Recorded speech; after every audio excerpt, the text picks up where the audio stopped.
Hello and welcome to Show Love. I'm Bronwen Murphy. Some people you meet in life, their kindness stays with you. And then the more you get to know them, the more you love the way they look at the world. My next guest is one of those special people. I am very honoured to be joined by the wonderful Sanjeev Bhaskar. I can't lie, I've been very excited to see you and have a catch-up. Now, firstly, I'm going to start in the present and ask you everything about the wonderful TV show you're in, Unforgotten. Oh, yeah. I literally tell everyone to watch it after you told me about it. Thank you. London detectives investigate crimes from the past, unravelling secrets left buried for years. I mean, it's brilliant. Is that what it's about? That's what it's about. Oh, excellent. It's so good. The secrets don't get revealed right to the very end, and you're like second-guessing it the whole time. Are you filming now?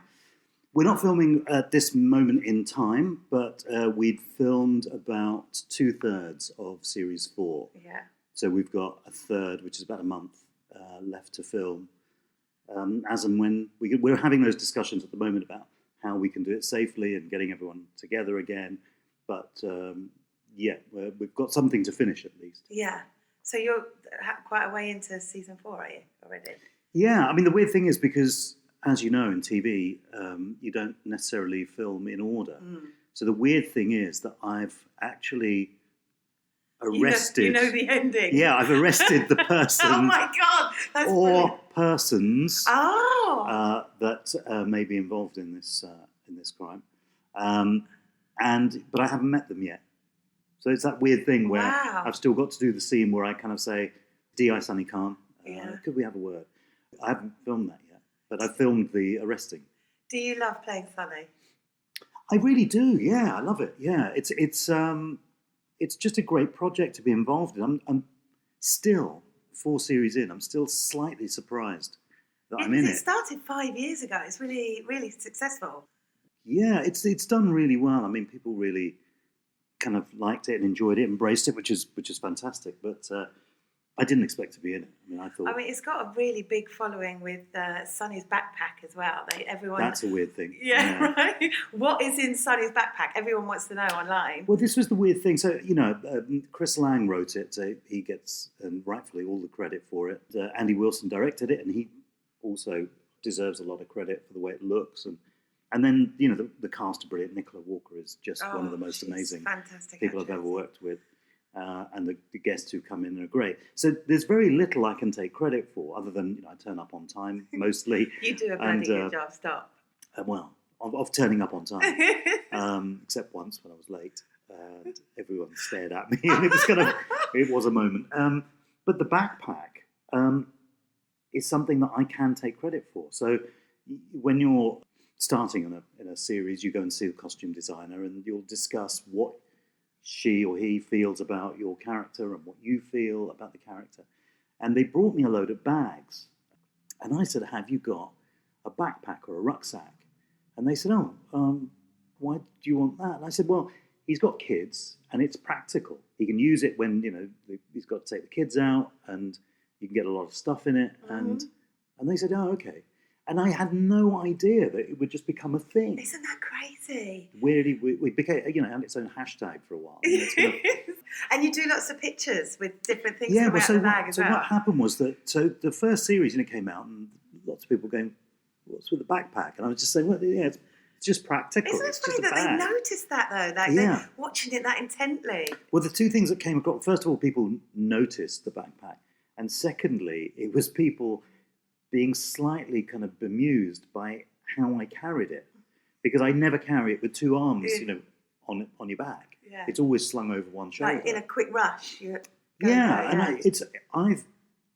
Unless I needed both hands free, when I had a backpack, I'd sling it over one shoulder because it was easy to get stuff out. If it's at the back, then somebody can unzip it and steal stuff. So I've always carried it on one shoulder. Yeah. But this became this thing. And so by the second series, I thought, well, it's such a sort of, weird hashtaggy thing now that it might be fun to get the costume and props department to fill it with stuff, but not tell me what's in it. And I would, at the end of the day, unzip it, take the stuff out, and take a picture of what was in it. It's so and funny. It started off because you've got to, if you've got a bag on screen, you've got to put stuff in it so it doesn't look like an empty bag, whatever kind of bag it is, or a purse or anything. Because you can tell when people are filming, they lift it up really, really quickly, or it swings around in a way that sort of suggests it's full of air. And initially they went quite kind of conservative on it. They just put, a couple of books in there and stuff like that. And I said, no, we just need to fill it. Okay. And let's go silly. Let's go silly. And then it really took off. And then there was stiletto, leopard print sort of heels in there. There was a tin of pilchards. There was a foam hand that someone had put in there. Picture of Nicola, brilliant, framed, that someone had put in there. And it just got sillier and sillier. And so I'm carrying this around. Yeah. My bag is full of, tin of pilchards or a minion or stilettos or whatever. While I'm having these really intense conversations with arresting people. Finding out about this awful thing that happened many years ago. Oh, it's so good. So it just then became a thing. So I've done that on series 2 and 3. And I've started to do it on 4. So as an exclusive preview to you only, wow, I'll show you one of the pictures from this year. Amazing. You're sworn to secrecy. I won't tell us that. So I would then kind of post the pictures at the end of the episode, that particular episode. Yeah, such a fabulous programme. And you told me about it on Twitter. You were like, oh, have you seen this? I swear to God, I was addicted. Shameless plugging. Well, no, it was because I was... Direct marketing. It's great. Market to one person. It bloody worked, right? No, I tell everyone, it is the best crime drama out there. If you haven't seen it yet, you've got to watch it. Unforgotten. And when do you think Series 4 will be out for us to see? I have no idea because it depends on when we finish and then they've got to edit it. Not by the end of the year, probably. It would be a push, I think, the end of the year. 2021, where life will be better because that will be there. Definitely. I bet you can't wait to get back at it, can you? No, I can't wait. One of the things I really love about what I do is that, to me, it's magical. Yeah. And the magic, for me, is that you and I could come up with an idea I could never come up with on my own. So that, to me, is the heart of collaboration. Yes. No matter how good my idea might be to me, what we could come up with will be something I couldn't have come up with. And you multiply that, 100-fold on a set, and you've got, obviously people who write, and then you've got, set designers, and you've got costume, and you've got makeup, and you've got props, and you've got all the people who run around, catering. You've got people, runners, who are kind of security, like helping to kind of... we've all pitched in, because the thing is that the end product is what people see. But what I take away from it is an experience. And so the end product, the editors get involved, who, as actors, you don't really see the editors. Publicity people get involved. There's a whole production line of important things that have to happen before a programme ends up on TV. Yeah. And then once it's on TV or it's a film or something, then it doesn't belong to you anymore anyway, because it's the public who then decide. And with social media, will tell you exactly what they think. I bet they do. And they do, they don't hold back. So all of that I've got no control over, So the act of being there and doing it is the only thing that I can take away from it that's real, where I was there. And so at that point, all those people you come into contact with, from the runners to the assistant directors to the director and the producers, have a part to play, as do I and the other actors, in making it as positive and pleasurable experience as possible, because that's what you'll take away. So years later, when people have either liked it, not liked it, and it's finished, and you think back, you tend to think back more to what your experience was of doing it, rather than, you're so right. Whether people liked it or not. Yeah, see, you are such a kind, positive person. I kind of feel like you should maybe have a chat with some of the people. Some people don't make it as nice as that. Well, do you know what the complication? And this is beyond 2007. I'd spent more time working in, this industry than I hadn't. Okay. If you see what I mean. Yeah. And because I've worked in marketing for sort of 8-9 years. And one of the things that applies to any situation, having worked in offices and stuff for nearly a decade, is that it's ego. And so the complicated thing about television and film is that the added complication to, say, an office, you kind of almost need to have an ego to believe that you can do things that you're doing. No, I get what you're saying, But it shouldn't be so out of control. No, keep it in check. Keep it in check. Yeah. And so a lot of people are very, very vulnerable because, there's lots of egos that are, and vulnerabilities that are involved. Also because, any kind of art form, if I can elevate TV to an art form, is subjective. Yeah. So, you can have a difference of opinion. And if someone doesn't like it and they have their say, you can feel sort of, either stupid or you can feel like a fool. Yeah, or, embarrassed, So all those vulnerabilities are at play all the time. For actors, if you're wearing a particular costume and so, director kind of goes, no, that's horrible on you. It's very difficult not to take it personally. Of course, because there's a you involved. Yeah. And so there's a lot of kind of ego and vulnerability around. And sometimes those anxieties about not feeling stupid or not feeling embarrassed or ashamed come to the top. Yeah, you're so right. Some of the people that I've worked with in the past that are the most rude or the ego is out of control are the ones that are a bit embarrassed or nervous or what have you. So yeah, it's a nice way of looking at it. See, that's you though. You spin things like that. Well, the thing is that there's, I don't know, the thing is that empathy and compassion have always been really important to me. And empathy is absolutely kind of seeing the world through someone else's eyes. And, I can only see the world through my eyes, but I can try and make that attempt to see it from someone else's point of view. And usually the kind of source of it is just not horrible. It's something that has happened to them or they've experienced that has made them think the way that they do. So I try to give that as much space as I can. There's a point at which you have to draw lines. Well, yeah. We're here to do a job. That's life in general, really, isn't it? You yeah. have to give everyone a bit of slack. Maybe something's happened to them today. That's why they're having a bad day. But sometimes the ego's Well, on it. I'll tell you what it is. It's kind of... so here's an incident that happened when I was at university. And the girl I was going out with, we were going to go to the ball. It was a May ball at the college. And I was in a shared house. She was living somewhere else. And so the plan was she was going to pick me up. And we were going to go and have drinks at a friend of hers' flat. And then we were all going to go up to the ball together. So this is all kind of ball gowns and, black tie and all that sort of stuff. And the people in my shared house, it was a big shared house, they said, look, we're getting taxis up to the college. Do you want to come with us? And I said, no, because she's going to come and pick me up, so it'll be fine. And so they all left. And I waited. And I waited. Oh. And I waited. No. And I waited. And in the end... Oh, you're so nice! Well, I had to kind of go up to the college myself. So I pinned a note to the door. So I was, 19? So there were no mobile phones. Where are you? No mobile phones, no. No mobile phones. We had a payphone that was in the hallway. So I wrote a note and I pinned it to the door. And on the note, I wrote... You suck. I've waited kind of an hour and a half. An hour and a half? Yeah. And I hope you're all right. If you are all right, then God help you, is what I pinned on the thing. On. And I walked up to the college, and she was there. And I remember saying to her, how long have you been here?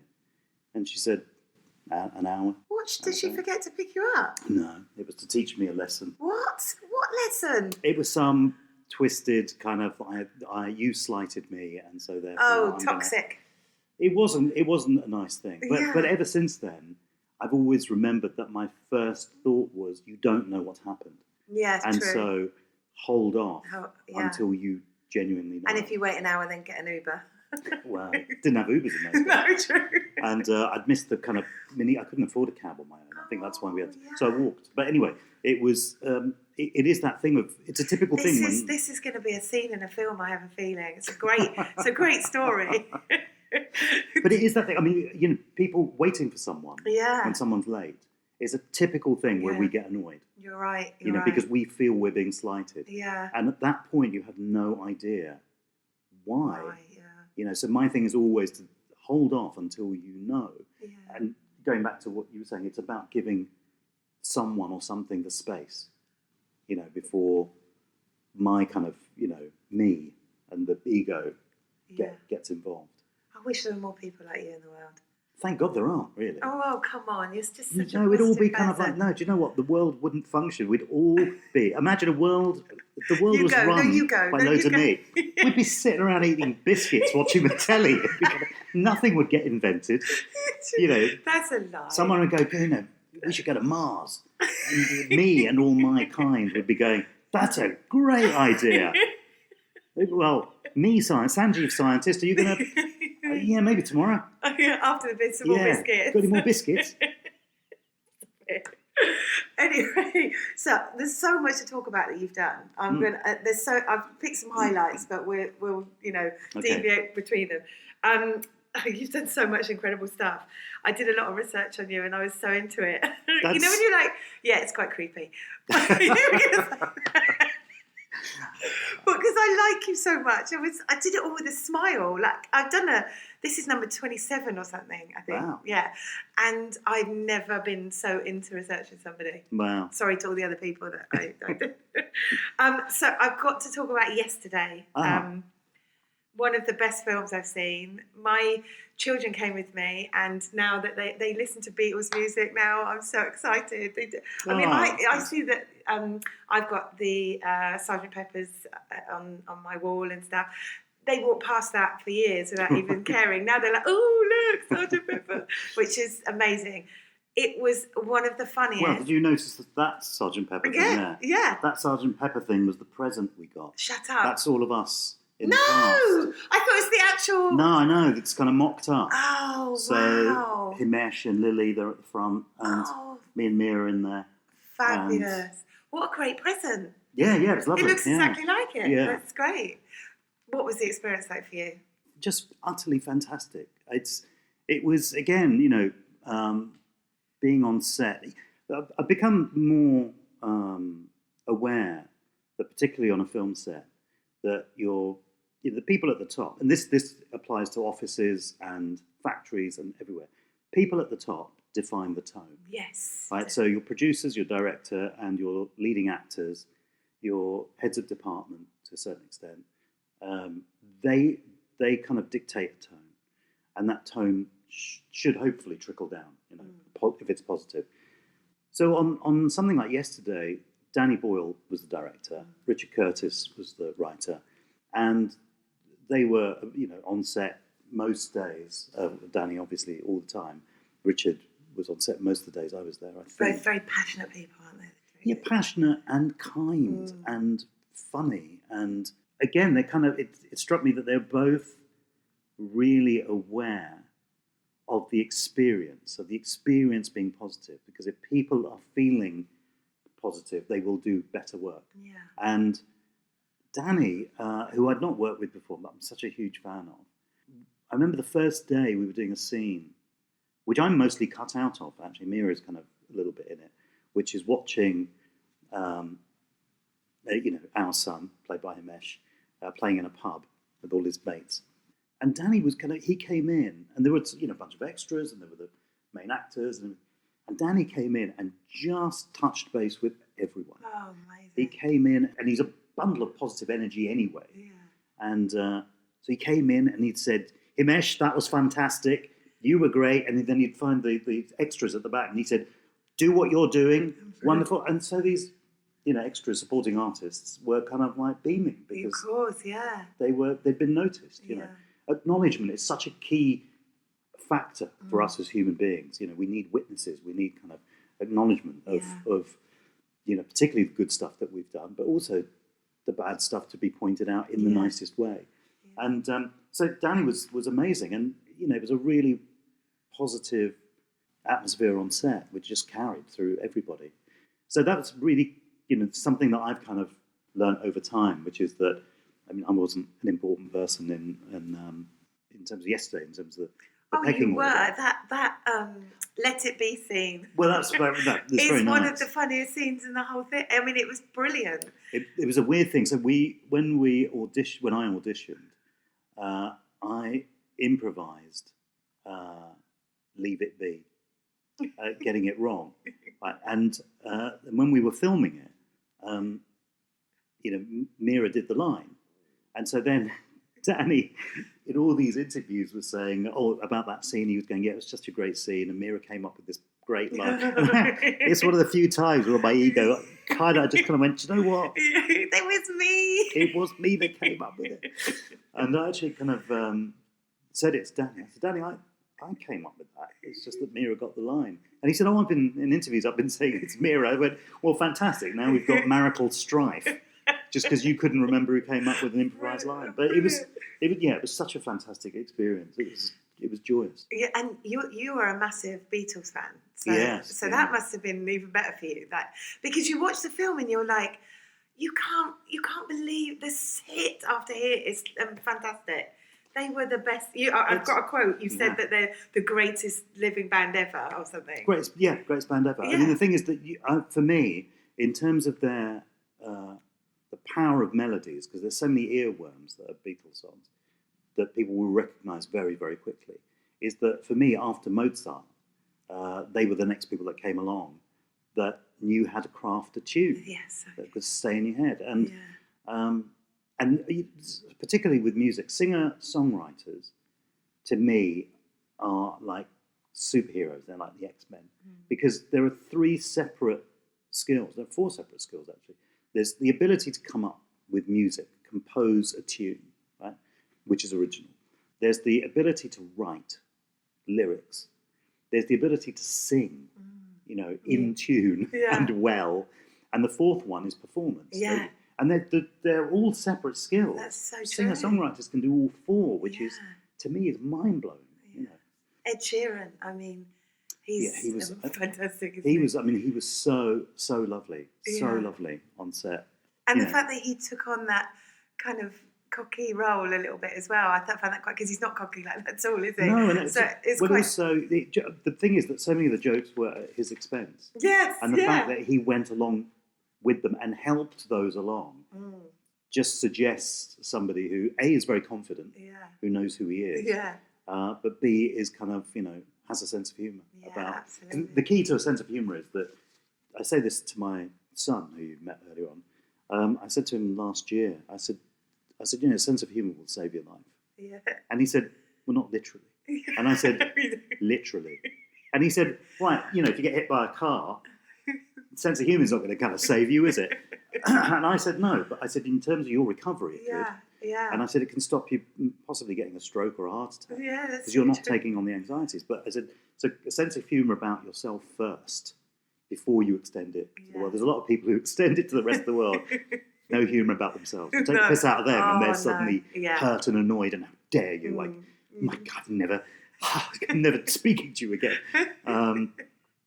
But you've got to start with yourself. Yeah. So, and the Beatles also apparently all agreed to it, the 2 widows and the 2 Beatles, because of the sense of humour, of the fact that apparently Danny Boyle said this, because not having ever existed, they quite like the idea of seeing a film being made about that, which is, the premise of that film is so good. Like, imagine if they hadn't existed. It would be, what a world. Yeah. I mean, it's it's the thing with art. It's the power of art, which is that, and it can be applied to anything that you like, whether it's, music, or whether it's an artist, or whether it's an actor, or any other art form, ballet or whatever. You kind of go, okay, what would the world be like without that? And for you, if it's your thing, it's lessened your world. The world is slightly smaller and slightly greyer. We've had a glimpse of that, actually, with the pandemic, and that no actors or performers, comedians, singers, have been doing anything. That they've done stuff online, but there's no perform, and it's horrible, isn't it? That nobody's out there doing live. Well, the weird thing about that is, certainly for a performer who enjoys playing live, the thing that you enjoy at the core of it is communicating with an audience. Yeah. And the thing that we miss out on, because we could, people have been watching stuff at home and been watching it online. Or, thank goodness for Netflix and YouTube and stuff. Yeah. I mean, people have kind of, really gone into that. Yeah. What we miss is the collective experience of seeing it with other people. Yeah. So, going to see, live comedy or theatre or music or a movie, when you're in a cinema, for instance, and something funny happens in the film, there's you and a whole bunch of people you don't know suddenly connected. Yeah. You're suddenly all laughing at the same thing, probably finding it funny in the same way.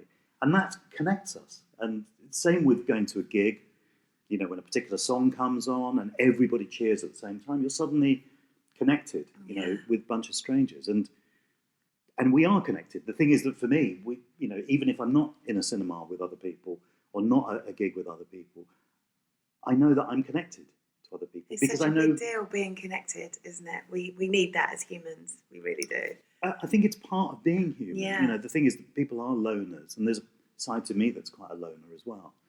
But that's not what we're put on the planet for. You know, kind of like we are social creatures. Yeah. And however much I'd like to think I was a tiger, that I could kind of lollop around on my own and I don't need anyone. And blokes particularly are brought up with that as a kind of male iconography. You know, the Clint Eastwood character, James Dean. I've got a couple of those at home at the moment, lolloping around, being angry and teenagers. Yes, that exactly. Yeah. But it's that, you know, but blokes are, you know, the loner thing was quite romanticised, and actually, you know, it's a kind of false note in a way. Well, there's a big difference between a loner and being lonely, and there's so many people are lonely. I bang on about that quite a lot. It's very easy to be lonely. It is, yeah. The difference between lonely and alone. Because I can be by myself and I'm quite happy with my own company. But lonely is to me is a lack of feeling that connection. Yeah, and it'll be great when this is over and we can all go back and be connected again, even if it's, you know, in a theatre or. Yeah, I mean, it'd be interesting to see what people carry from it, because the thing is that, you know, will we just go back to how we all were, which is quite self-involved and self-centric and what's good for me, and, you know, because that's kind of where we were before. Yeah. Or is there a sense of, you know, that connection being more important and deeper? And, you know, one of the interesting things about the early part of the pandemic was on Thursday nights going out to applaud the NHS. Yes. Because you suddenly saw people on your street that you didn't really know. Yeah. But suddenly you were sharing a moment. Yeah. And you could say hi. And I bet you had a few neighbours say, "Oh, look, that's Sanjeev from Mira, they're on the telly." They're just so not impressed. So I didn't know they lived there. So not impressed. Yeah, they're not impressed at all. Oh, don't you say that. They didn't show you that, but then they went in, oh my God. You're so sweet. I did. You know, the first time, this is probably embarrassing to admit it, but what the hell. The first night that they went out and everyone was applauding, I immediately went out in the street and went, thank you. Did you? I did, yeah. It was a joke, but suddenly you think about the people who didn't know that I was an actor, who might be just going, what's he doing? What's the matter with him? Is he part of the NHS? He's Asian. He could be. He could be a doctor. He looks like a doctor. They might think, if they didn't know who you were, they probably thought you were a doctor. Honestly, I went out in my shorts and my kind of Elvis t-shirt. Oh, God. I bet punching the air saying thank you very much. I didn't do it after that.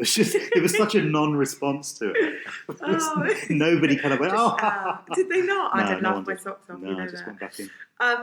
Talking of joyful things, you were going to say something about Paddington. I haven't seen it. I admitted that to you earlier. I feel awful and I'm going to go home and watch it. Yeah, I mean, I was really lucky. So, you know, I don't do films that often, and the last two I happen to have been involved in were Yesterday and Paddington 2.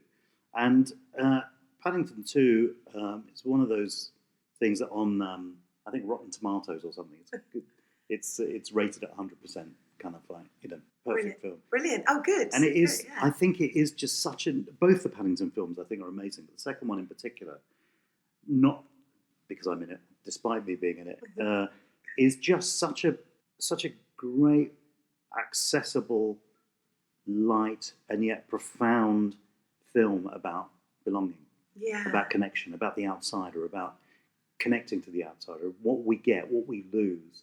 It's just, I mean, it's funny and it's moving, and, you know, I remember reading the script and tearing up when I read the script. Really? Yeah, just because it's... Am I going to cry then? Well, I don't know. I will. I cry at adverts. So. Oh, then you will. Yeah. If you cry at advert. Which advert? Can you remember which advert you cried The Christmas ones, they always get me. I mean, I'm sure everyone cries at those, but I do cry a lot. But that's the amazing thing about those adverts, is that it's what they've managed to do is tell a story. Yeah. Within, I don't know, a minute and a half or 2 minutes or something. That means something to us. Yeah. And it's only, the thing about, again, it's blokes mainly that aren't brought up to access those kind of emotions because they're seen as weak in some way. Yeah. That, blokes are meant to be stoic and strong and can withhold all of that sort of stuff. But actually, the most human thing in the world is to emote at a fundamental level, whether it's kind of laughter or tears. Yeah. And so, I think you have to be, fairly in touch with your own humanity to be moved. You have to allow yourself to be moved. You do. That's the thing. So, I will allow myself. So it's very joyful, Paddington 2, is it? It's really funny. There's some really great moments in it. There are incredibly moving parts in it. Oh, good. Right. Yeah. Well, that's my evening sorted. Talking of joyful things, the Kumars at number 42. Oh. I literally get goosebumps thinking of it. It was so much fun. I was lucky enough to work with you on that. It's where our love began. It is where our love began. Yeah. It's a long time ago now. It's like the early to mid 2000s. It was it was about 2002, I think. Yeah. That we started. That long ago. Yeah, it doesn't feel that long ago to me at all. I mean, it's I've got something here. So in case anyone didn't see it, it was a spoof chat show featuring a fictional British Indian family that had celeb guests come visit. Almost, I would describe it very slightly differently. Go on. I would say it was a real chat show because we genuinely interviewed real guests. That's true. I got that off Wikipedia. Or something. Yeah, what do they know? They had my birthday and where I was born wrong for years. Did they? So they corrected it. Oh my God. Anyway, so it was. Did they have you younger or older? They had me slightly older. Oh, well, that's bad. Did they? Did they have me younger? I think they had me younger. Oh, that's good. That means you looked younger. Yeah, but there's no way. No, but it either means people kind of go, God, he looks older than that. That's the problem, isn't it? If you kind of they go, oh, he's 70 years old. People are going, oh, he looks good for 70. They go 23. They'll be going, God, he looked old for 23. But when we were doing Kumars, you looked so young. You were like, I kind of always remember you like always slicking back your jet black hair like Elvis. Yeah. Were you supposed to look like Elvis? Well, the thing is, the character was egotistical. Yeah. So it was, he thought that he should dress and look like what he was, which is he was a star. He was a star that other people just hadn't recognised. And so, for those people who don't know, all the episodes are on iPlayer, by the way. Yeah, they're great. Watch them. They've aged really well. So actually. I was going to say, it literally, we could do it again now. It would fit right now. It's brilliant. Bring it back. I think it was the level of improvising, actually, because I think because it happens in the moment, there's an energy about that which is different to a delivered line. Yeah. And I think there's so much improv going on that's the thing I think that makes it still feel quite immediate. Yeah. But yeah, so the premise was that he was this egotistical son. He was an only child, and he wanted to be a chat show host because that was the easiest way for him to mix with the stars. Mm-hmm. And so he convinced his mum and dad to bulldoze the garden and build a TV studio over it. But the deal was that his parents do that, and they and his loose cannon of a granny would sit in. It would sit in on every interview and basically criticise him. Yeah, they literally took the piss out of you the whole time. It was the most difficult thing for me was not to laugh at things said at my expense. And there's an example of an improv thing which I've always used because I thought it was so good. And I can't remember now who I was interviewing. I think it was Jane Seymour or someone like that. And I said to the guest, you're looking great. And the guest said, oh, thank you. And I said, your turn. And they said, oh, sorry, you're looking great. And I said, thank you very much. I said, pinstripes, because, stripes are slimming. And that was an improvised line. And I knew that Mira would do something with it as the granny. And she said, yeah, of course, those stripes were a lot closer together before he put them put the clothes on. And that's a really great line. That's a great line. And I had Very to really, talented lady. really fight not laughing. Yeah. I had to look hurt, and Yeah. I said something like, I retain water and food. And which is also a good line. Bloody hell. It's not bad. So we had a lot of moments like that, and I think that's why it still feels fresh. But I'd had the idea, I think 5 or 6 years before we did it, and it got turned down by everyone. That's crazy. It's such a good idea. I believed in it. Yeah. I did believe in it. And it was also because I'd only done, Goodness Gracious Me, which was successful immediately before that. And the Kumars was an idea that I'd come up with. So I knew that I was more important and further up the food chain, and therefore I felt more responsible for things like the tone on the set. And well, that's why it was so nice. Honestly, it was one of the nicest things I've ever worked on. You were so kind. The whole place was kind because, like you say, it came from the top. It was easy to do because people were generally nice. There was Tim Highmore was head of cameras, and there was an interaction with him on Twitter not that long ago. He'll be very chuffed you just mentioned him. Well, I mean, it was again, it's something that I've always remembered, which was that we were, I think it was the second episode in the first series, we had a sort of indoor water feature that was in the corner of the room, which we dispensed with in subsequent series. But in the first one, Dad, played by Vincent Ibrahim, would always take a guest over and say, what do you think about it's an indoor water feature? It's the largest indoor water feature in Wembley. And it was this kind of little rock thing with water coming down on it. And I think we had problems with it technically, and then we got rid of it. And we were trying to shoot around it. And I said to Tim, what if we put the cameras here and pull back from here and develop that from a 2-shot to a thing? And Tim said to me, he said, yeah, that could work. And he said, and next week I'm going to suggest some jokes for you. And I said, do it, Tim. Because if it's better than what we've got, we'll take it. And so what was lovely was, he did it with a smile. Yeah.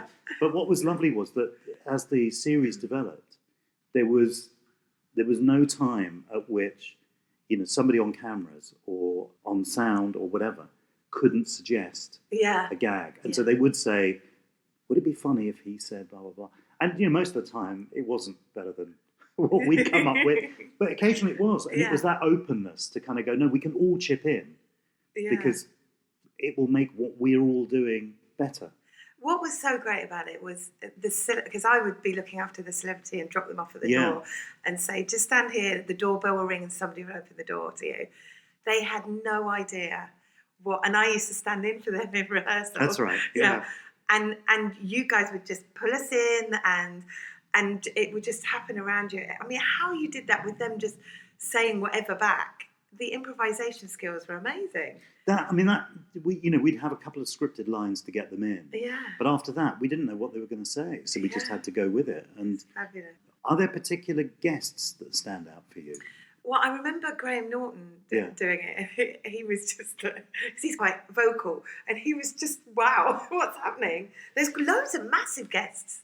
Yeah, Tom Jones was memorable, and Donny Osmond was memorable. I mean, a lot of them were memorable in good ways. There were a couple that were memorable in not so good ways.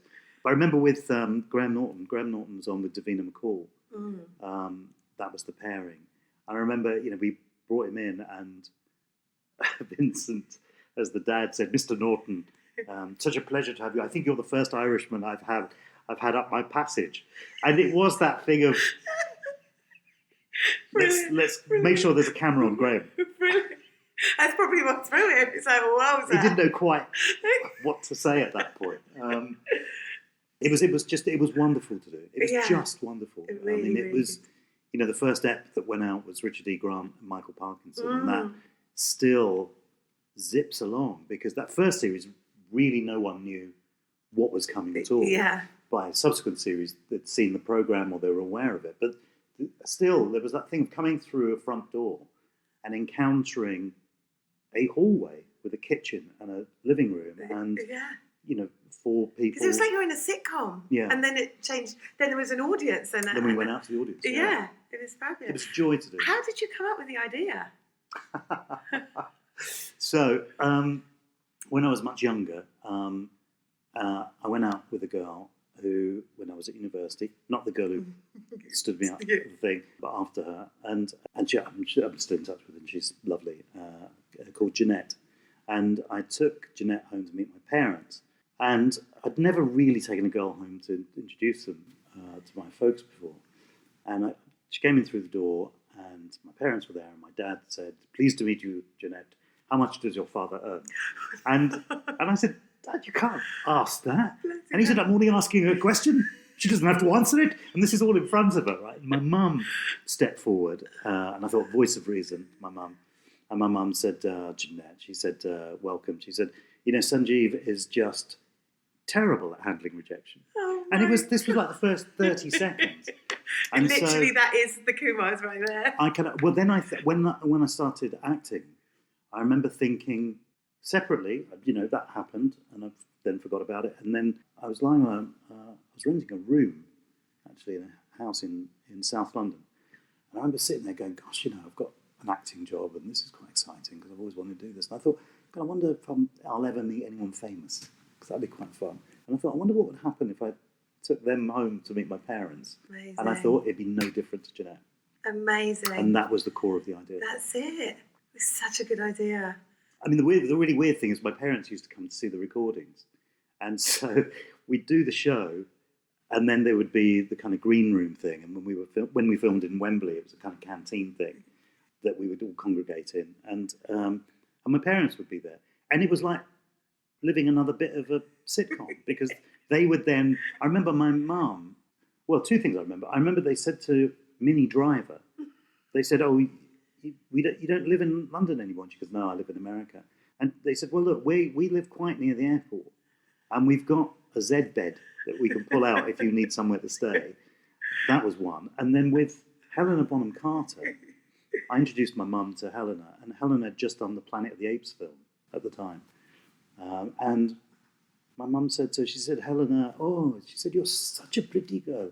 So pretty. What a beautiful face you have." And she said, "Oh, thank you." She said, "Why in your last film did they put you in a monkey face?"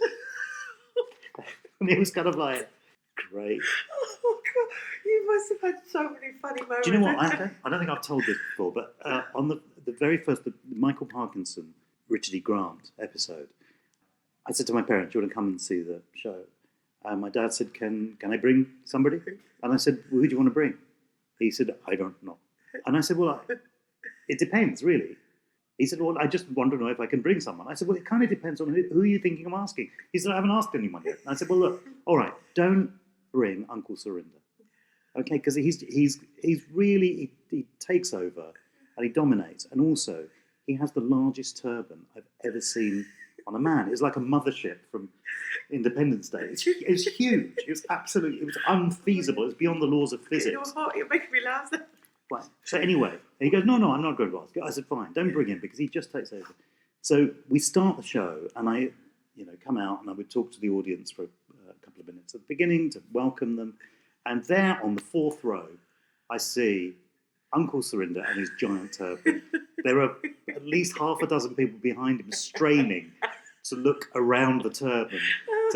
So I'm thinking, I told you not to bring him, and now he's a focus for me. It's like talking to someone who's got a boil on their head. Your eyes just drift. So my eyes, whenever I looked at the audience, would drift to this huge, like a gondola, balanced on his head. So afterwards, we finished the recording. It goes really well. The guests were fantastic. Audience was great. And we go in there, and I'm talking to Michael Parkinson. And Michael Parkinson was kind of like, legendary. Yeah, of course. And, we were incredibly lucky to get him. And while I'm talking to Michael Parkinson, I see a shadow on Michael Parkinson's, from the top of his head, just slowly drifting down across his face. And I knew it was Uncle Surinder's turban behind me. And he suddenly went, "Mr. Parkinson!" And it was kind of hard. I knew this would happen. Wow, gosh. This is the sort of stuff you should have been filming. Honestly, it was just a whole other kind of... It was like, I couldn't relax at that point. Oh, yeah. Because there was more to come. But, it's all material. And So many laughs. Remember some of it. Good. You asked me what I was shocked about. I was shocked because I didn't know that the 42 had come from Hitchhikers. Ah, that's quite exciting. Not many people do. Yeah. No, that was. So where did you think? Well, I'm going to do. Well, because I think because I was such a huge Douglas Adams fan and Hitchhiker's Guide to the Galaxy and the Dirk Gently books particularly, I really loved. And he'd passed away, I think, not long before we started. And I wanted them to live somewhere.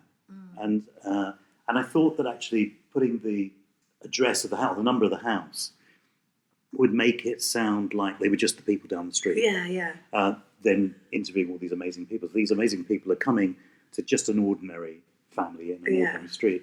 And then it was kind of, the Kumars at number one. And then I thought, Hitchhiker's Guide to the Galaxy and answer to... everything, isn't it? Yeah, the answer to everything. And so 42, that's how it came. Brilliant. That's so good. And you and Mira obviously did that together. Yeah. And you got together after that happened. It was right at the end of the series. We did 2 series, I think. But I remember being so excited about the fact that I'd separately worked with you both for ages, and then you fell in love. Now, you said in an interview that you were on a plane to Australia. That's right. And you looked and thought, she's the one for me. What happened? It's almost like that. The thing is, it's the flight was nearly 24 hours. And so you're sitting next to someone for 24 hours. Something's got to happen. And so you thought, I might as well marry her. That was one of the options, yeah. So is that when you decided you don't have to tell the ins and outs, but did you just go, she's my mate, but actually I think I'm in love with her? The interesting thing about our relationship is that we'd known each other for about 10 years. Yeah. So, we'd seen each other in work situations. At your worst, probably. Yeah. And when you're most frustrated and, your self-worth might be kind of in question and your vulnerabilities are on show a lot of the time. And with the different relationships, you might have seen each other. We were both attached elsewhere when we first met anyway. Yeah. But it meant that for over 10 years, we'd developed a friendship. And so it felt quite organic. There wasn't a pressure that the relationship had to go in any particular direction.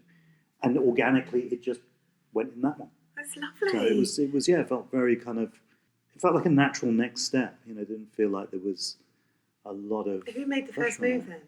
It's very difficult to tell because the thing is that it's like, when you ask people when they first fell in love, and, for the very few people, there's a thunderbolt moment. Yeah.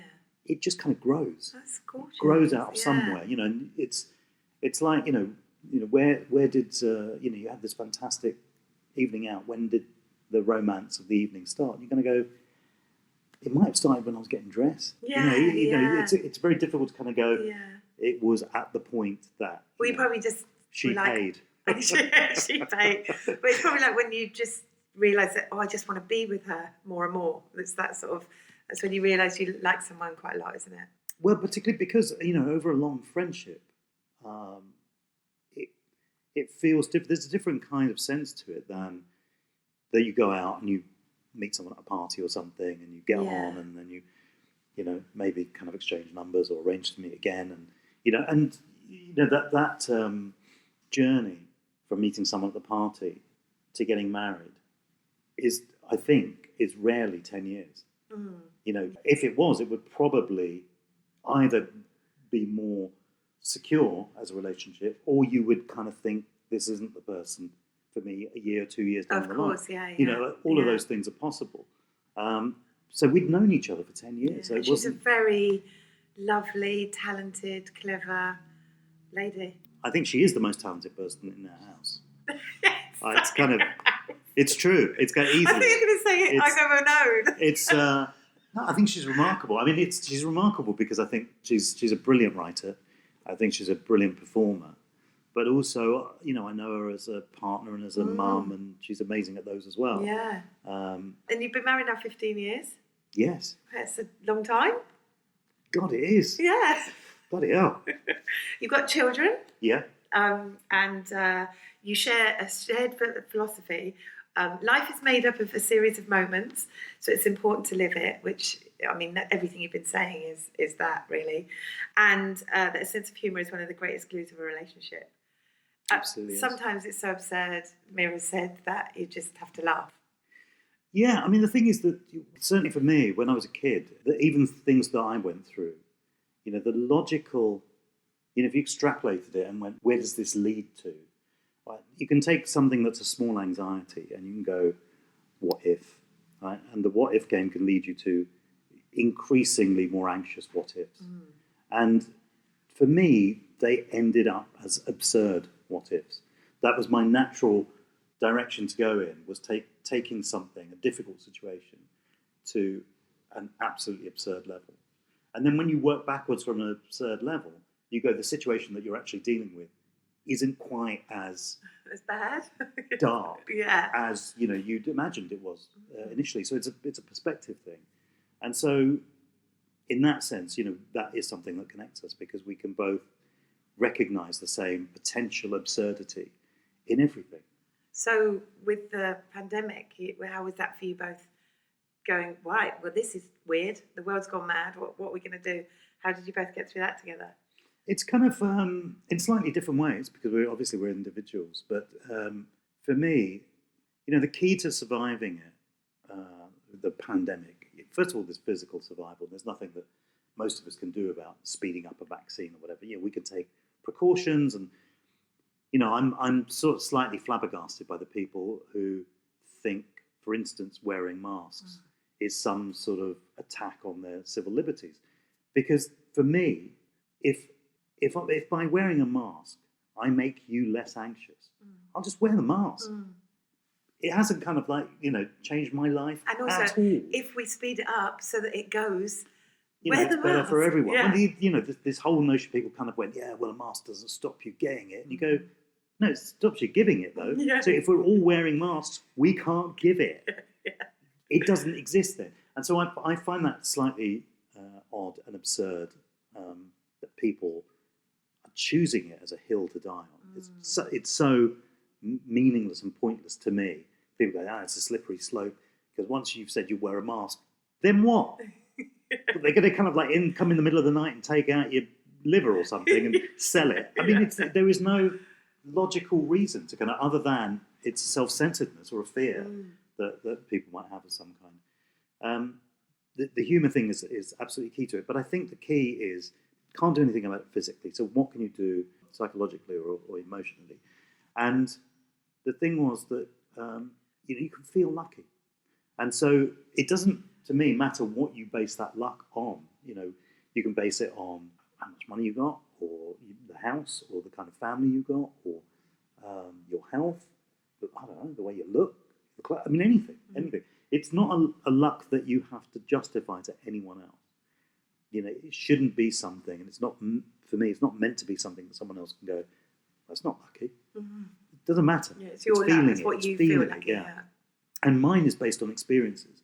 So, I kind of think back to being 14, being my son's age, and I think about the posters on my wall as a kid, and I had a Life of Brian poster, and I had Roger Moore as James Bond poster, Beatles, obviously, Elvis. There's a lot of things that you have posters on the wall that you then became a big part of your life. That's it. Like Monty Python too, right? Yeah. Well, that's the weird thing, is I then think, how many of those posters are now people I've met? Right. And that to me is mind-blowing. Because if I told my 14-year-old self that, sitting in my kind of bedroom above a laundrette, staring at these posters, he would have said, you're nuts. Yeah. That's just crazy talk.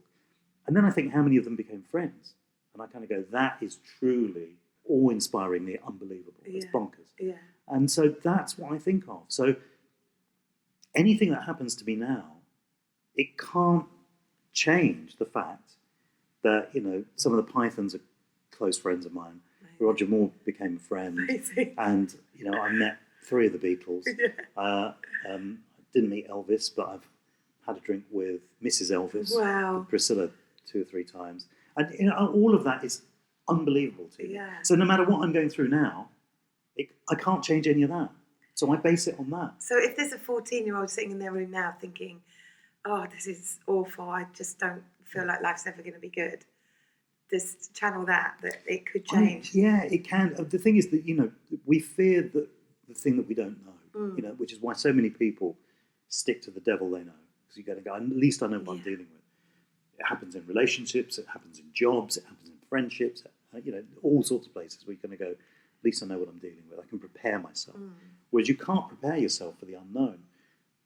Except that I've twice now lived through moments where the unknown turned out to be better. Yeah. And so I don't kind of fear the unknown so much. So you got to push yourself, follow your dreams kind of vibe. Yeah, I mean, it's, following your dreams it's important to dream. But they've also got to be realistic as well. Me thinking that I could suddenly be 6'4" and Scandinavian looking would be a dream too far. You've got to be realistic with them. But also it's about being open, I think.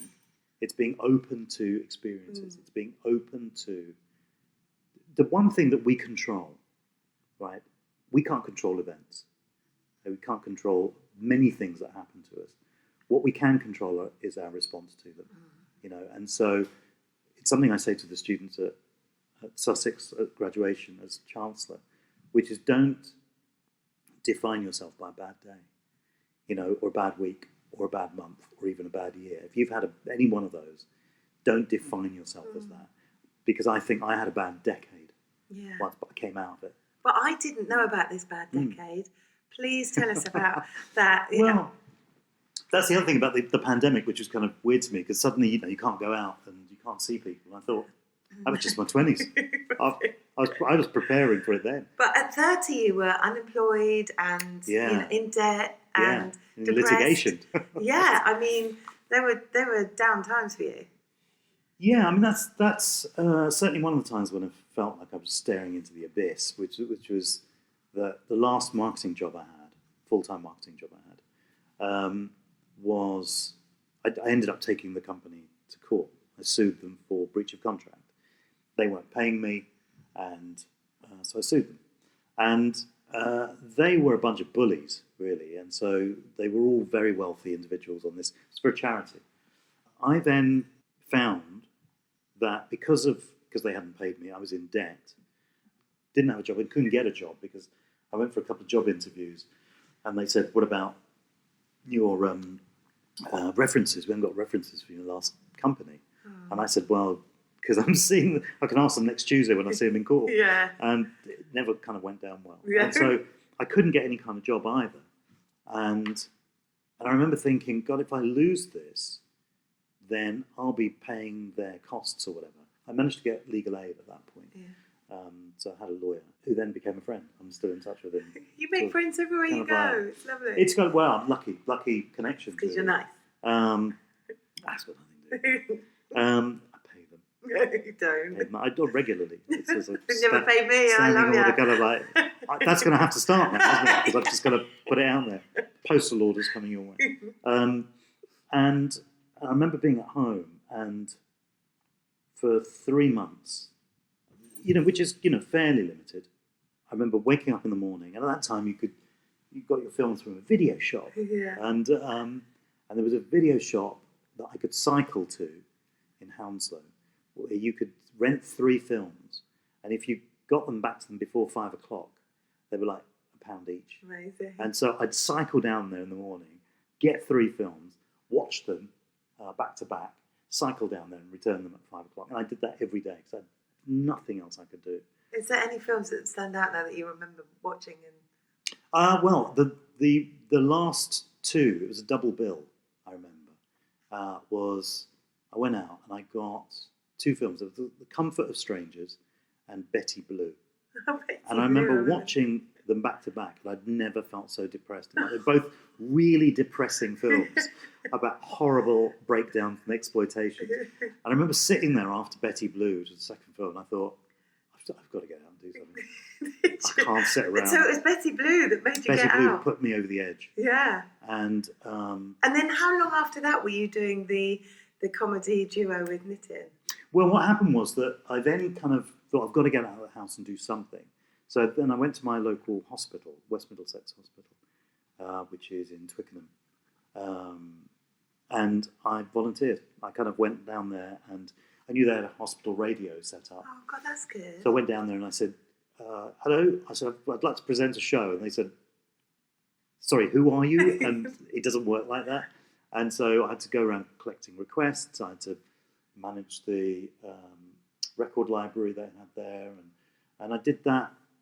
And then I did do a show actually on film music, and I did that for a couple of years. But it got me out of the house, got me talking to people. And so I'd always doing it on film music. So all of those movies that you watched, the music. I've been obsessed with film since I was 3. Yeah. So putting together a program of film music with a theme was no problem at all for me, because I could do it via directors, I could do it via composers, I could do it via actors. Yeah. I could do it thematically in terms of films about childhood or films about space travel or whatever. Yeah. And so that was like a busman's holiday for me. I just loved that.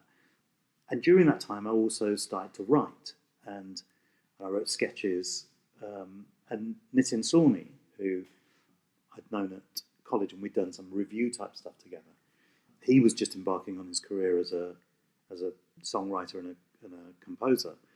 And I rang him up and I said, look, you'll sit at home, I'm sitting at home, should we just get together and hang out? Yeah.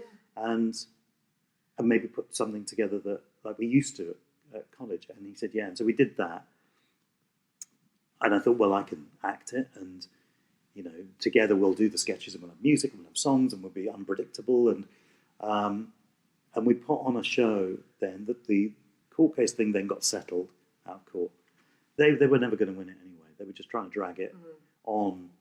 To make you give up or something. Yeah. Primarily that would have been the plan. And so that had finished. I then got a part-time job. But I did these shows with Nitin. I kind of said, let's just kind of get... Shush! Is that your pussycat? Yeah. Oh, are you hungry? Working. And we did the show, and it got reviewed in Time Out.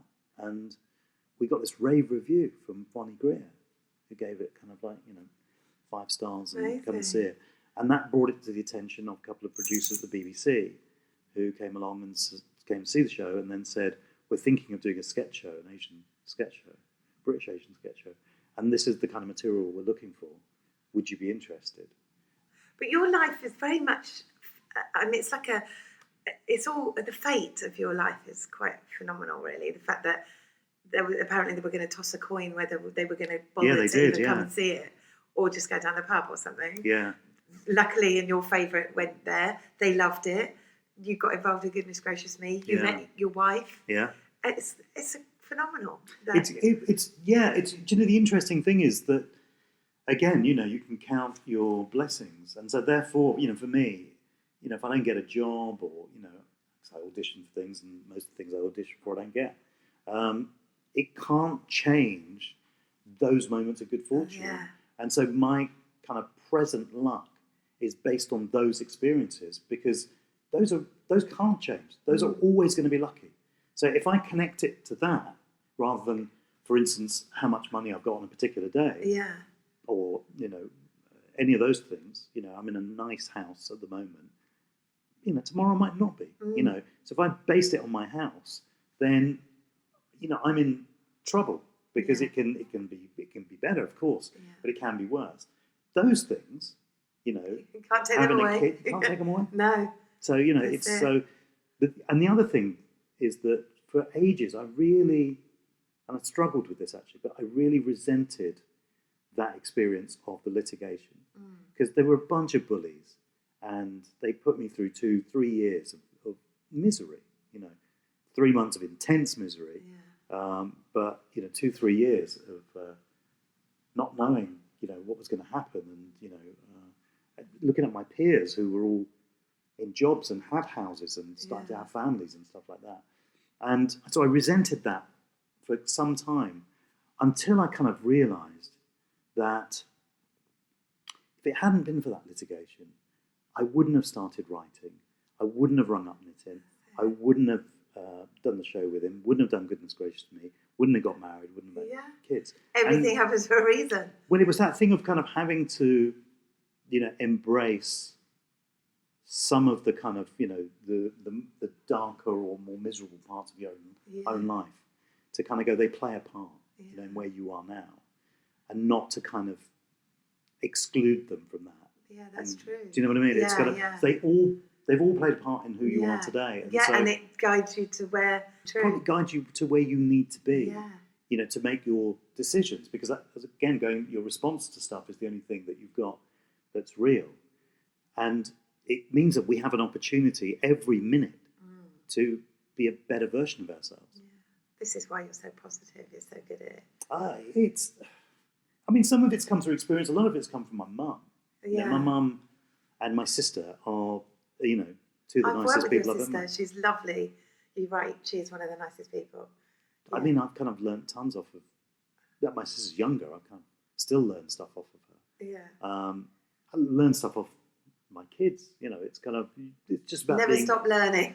No, but it's being open. It's being open. And, there's a great fear that a lot of people have in admitting, I don't know. And you kind of go, it doesn't human matter. Yeah, of course. to not know. That's the fear that you're saying about the masks. People just need to, chill out and say, I don't know, all right, I'll do it. Give it a go. Well, as I said, if it means that someone else in my vicinity is going to feel more comfortable, then why wouldn't I do it? It's kind of, it just doesn't make sense to me. Well, you have always made everyone around you feel comfortable. That's why I always really enjoyed working with you. That's really sweet. Nitin is now a massive musician, has collaborated with Paul McCartney. Again, that's weird, that the Beatles thing came back. Yeah. Your mum and dad, you are very close to them. Yeah. Going back to the living in a laundrette as a 14-year-old, your parents came over from India. Yeah. And in 1950... my dad came in 56. Yes. Yeah. My mum came a few years later. Yeah, and he came with nothing, right? So both my parents were children of partition. So British rule in India ran for hundreds of years. So both my parents were born under the British Raj, which makes it sound like 2 centuries of history ago. And India was then, in 1947, when the British left, was divided into India and Pakistan. And Pakistan was meant to be a predominantly Muslim country, it was like a Muslim homeland. And so at partition, a lot of Hindus, Sikhs, non-Muslims who were living in what is now Pakistan basically trekked towards India, and Muslims who were in India trekked towards Pakistan. There were 2 Pakistans at that time, an East and a West. East Pakistan latterly became Bangladesh in 1971, I think it was. So you have this mass exodus of people, and I think is the biggest exodus of people in history. It was something like 15 million people had to move, and they were given an extremely short period of time to move. It was like, we don't know where the border's going to be. Actually, it's going to be here. You've got 2 weeks. Right? And so people like my parents and other people who were part of that, those journeys, were uprooted from places that their parents and ancestors had lived in for generations. And a lot of people died as well. There were over 1 million that died just on the India-Pakistan border. There's a kind of monument there when I filmed there, which was a monument to the 1 million people who died. And so my parents both left Pakistan. My dad ended up in a refugee camp in Delhi, and this was 1947, and so he was destitute. His father had died the year before. He was 15, and he had sort of siblings that they all had to look after each other. There was no work, they were kind of hungry, and all that sort of stuff. And it is an interesting thing that doesn't come up very often, actually, that most of the people who were affected by partition, whether they went to Pakistan from India or India to Pakistan, or Kashmir or Bangladesh, it's actually, when you think about it, no surprise that a lot of people who came here who were affected by that. Because the thing is that if you've been, moved from a land of your ancestry, that's the big kind of, rip. That's the big tear. You moving somewhere else after that is not that big a deal. So it took me some time to kind of realise, actually, that a lot of people who had been impacted by partition were the ones who then chose to come to Britain or to Canada or to America to move abroad. So it's something that is collective in the experience of a lot of the British Asians, is that upheaval has been part of their kind of in their DNA. So yeah, it was an interesting thing that, a lot of people in other parts of India weren't impacted by it. They didn't move away as such a large group. And you kind of go, well, they were moving from one bit of the country to another bit of the country. Well, it's like telling people to uproot from here and go and live in Ireland. You can't even imagine. You go, the language is the same, and you kind of go, it's sort of connected. But so it's if you were forced to go and live in Ireland, pack up your stuff. In 2 weeks, you've got to move to Ireland somewhere. You'd move there. You then, as an individual, then moving to America or Canada is not as big a deal. You've moved once. It's fine. So, and also the interesting thing for me was that, my parents came with a view of Britishness that informed part of who I am, because, my mum was an English teacher in India. So they came with this idea of Britain and the British being fair-minded, justice being very important, artistic, creative, land of Shakespeare, Dickens. Politeness was a very British trait, as was, stiff upper lip, stoicism, sense of humour was very important. So I was brought up with all of that, and for me, you could tell. Well, the thing that added to that was my kind of being besotted with Roger Moore, because Roger Moore, to me, I just thought, actually, three things. The Britain that my parents told me it was, not a Britain I always saw, but their version of Britain.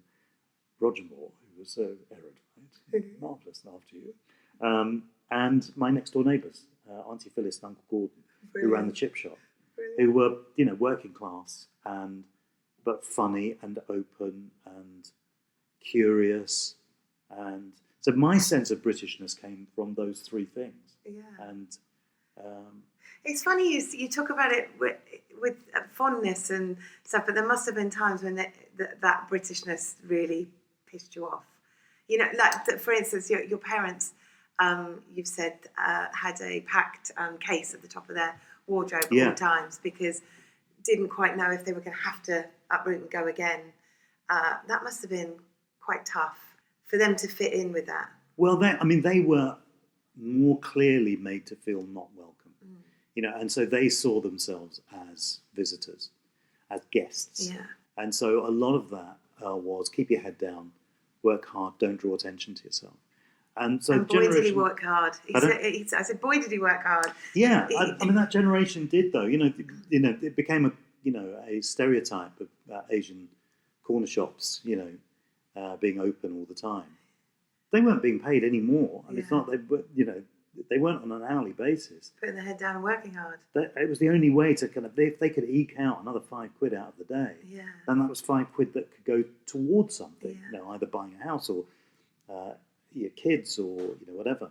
And so that generation worked really hard, but they worked hard with this sense of that they may have to move again. They've already moved once, uprooted. Hence the suitcase on the top of the wardrobe, ready to go.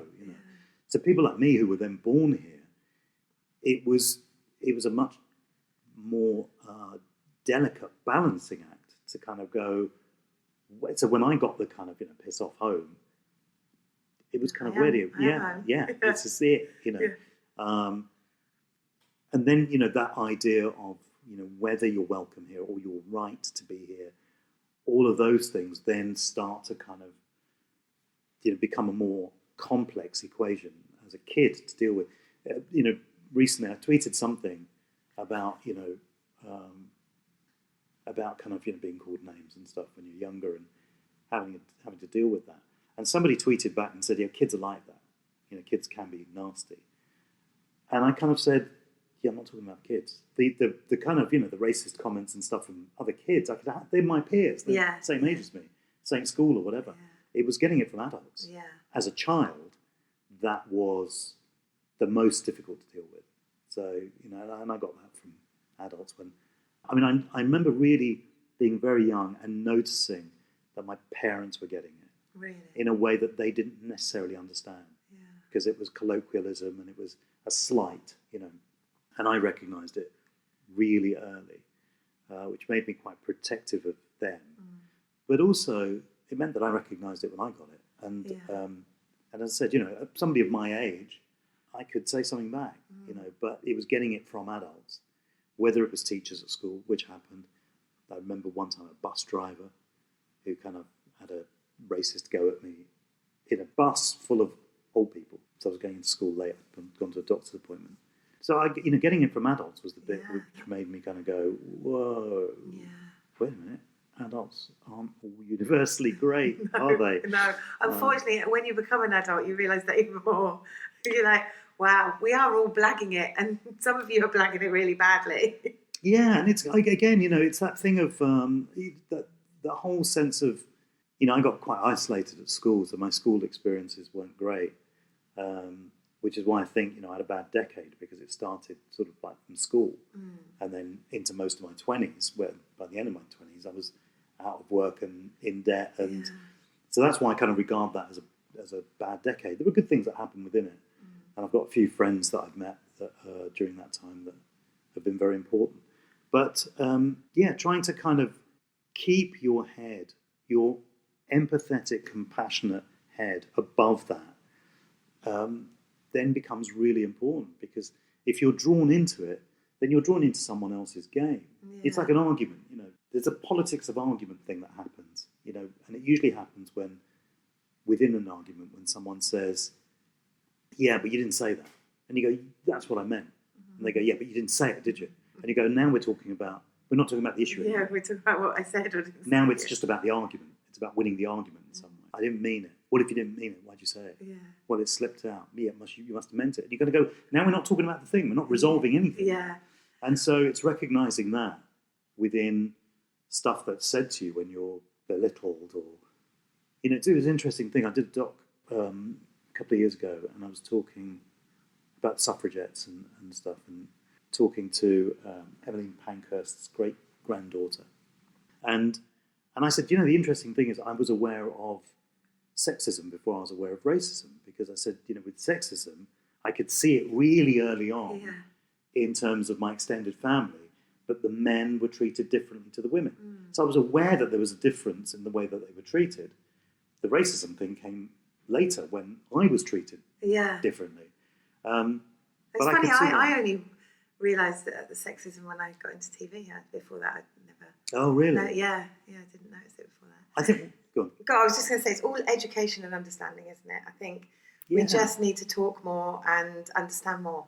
And it's got to start early. And it's, people kind of get judgmental of other people without kind of thinking about what their own frailties are. And as I said, for most people, there's probably some kernel of an experience that has made them, the way they are. Yeah. And to try to understand that, for me, is interesting, first of all.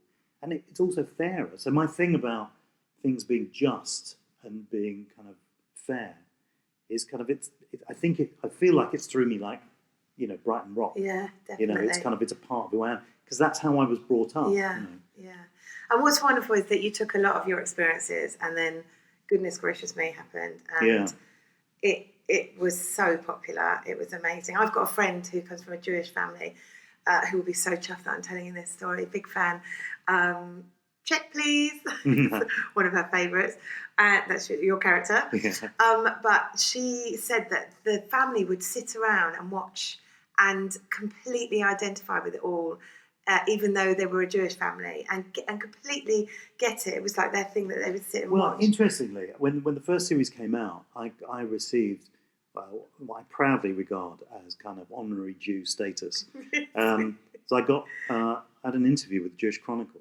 So they got in touch and said, a lot of these jokes are Jewish jokes. Exactly. And I said, well, interestingly, the four of us that wrote it, myself, Mira, and Richard and Sharrett, who we were all involved in the Kumars as well, all our comic writing influences are mainly Jewish. So whether it's the Marx Brothers or Peter Sellers or Woody Allen or people like that, it was kind of Jewish comics that we most identified with. So it's not a surprise that these would feel like Jewish characters and Jewish situations, and also because of that overlap of family and food and aspiration being kind of the Venn diagram thing. So I got this half page in the Jewish Chronicle, and so then Jewish friends of mine were going, well, I haven't had that.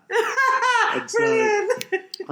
so it was a really honourable thing and an honoured thing for me to get that. But absolutely, that's the crossover. Yeah. Well, it crossed over so many, millions of people watched it. It was so good. And it won awards. It won a few awards. And like you said, you were only a couple of years before that, you were... That's the extraordinary thing. Yeah. Thank you so much for doing this. That's right. I'm going to wrap it up now. I feel like we've been talking ages. I just want to end by saying, looking back at some of those times in your life when things were tough, now you've got many successful TV shows, loads of movies, a Sunday Times bestseller book. Oh, yeah. Yeah, you've probably forgot about it. And an OBE. Yeah. I mean, you've made it. Well, do you know what? All those things are great, obviously, but they pale into the two most significant successes for me. You were talking about Mirror and No. Get that. That's just family. Family, okay. One is introducing the word chuddies, the Oxford English Dictionary. Oh my God, amazing. From the Kiss My Chuddies thing, it then ended up in the dictionary. That's phenomenal. Come on, how many people have added a word to the dictionary? No. And the other thing is having a number one. Oh, yes, with Gareth Gates. For 3 weeks, I think it was. We were the second biggest selling single of the year. You've done everything. I mean, that is extraordinary. Yeah. So, all the other stuff is great. Spirit in the Sky, right? Spirit in the Sky. Brilliant. For comic relief. So good. You smashed it at live. One of the most rock and roll things that ever happened was that Mira and I were on the way to the airport to catch the plane to Australia, which then kind of led to us kind of like getting together. And it was on the day that the new charts were coming out. And so I said to the driver, the cab driver, I said, would you mind putting it on Radio 1? And he went, really? No, stop. And I said, just so we can hear the chart rundown. And we went straight in at number one. No. And then we got on a plane to Australia. Oh my God, that's like your Beatles moment right there. Exactly, yeah. That must have been great. I've got visions of you like flying off into the sunset, having a kiss and falling in love. That's how I hope it happens. It was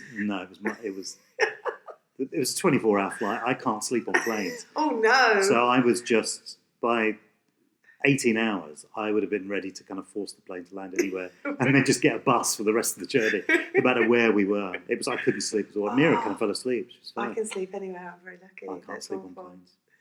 Why is that? I have no idea. So you just watch loads of movies? Well, the problem with that particular journey was that I watched everything. It was 23 hours. I watched the Malaysian films that were on. Oh my God. It was everything. You must have been out of your mind. I was exhausted. Yeah. And then on the way back, Mira, we went from Melbourne to Kuala Lumpur, which was about 8 hours. Mira slept the 8 hours. I was on the plane thinking, I'm now not going to sleep again. Yeah. It's exactly the same bloody films. Oh, no. Because it was only a week later. Yeah. So it's the same films. I'd seen everything. It was awful. Awful. Oh, dear. You are so kind for doing this. Thank you. No, one of the kindest people I've ever worked with. Oh, well, that's very sweet. You really are. Thank you. Thank you, Sanjeev. You've said we're on this planet to connect with people, and I feel very lucky and thankful that you've connected and done this podcast. That's it for now. Love you for listening, and don't forget to show love. Thank you to Ollie Trevors for Saucy Naughty Rubbish and Danny Wright for staying in. Both doing gigs right now, so please check them out. Thank you to Alex McCardle for sound and edits. And please follow us on Instagram, Twitter or Facebook at Show Love UK. And if you want to join the conversation, please join the group Show Love Podcast on Facebook. Thank you.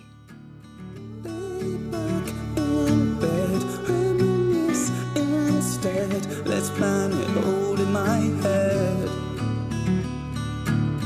Procrastination, self-stimulation, instant gratification. I'm self-medicating, therapists recommending more meditating, wasted education. I need more admiration, and I don't wanna bother with today. I pretty much missed it anyway. Might as well stay, and I don't wanna bother with today. I pretty much missed it anyway. Might as well stay,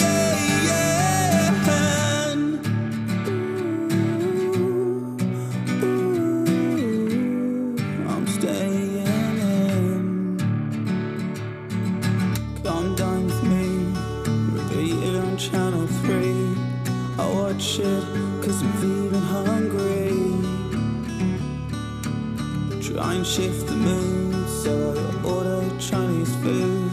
Said fuck it, just keep the change, dude. Finance situation spent on dedication. Dreams of Wembley Stadium and my name carved in the pavement. And I don't wanna bother with today. I pretty much missed it anyway. Might as well stay, yeah, yeah. And I don't wanna bother with today. I pretty much missed it anyway. Might as well stay, yeah, yeah. And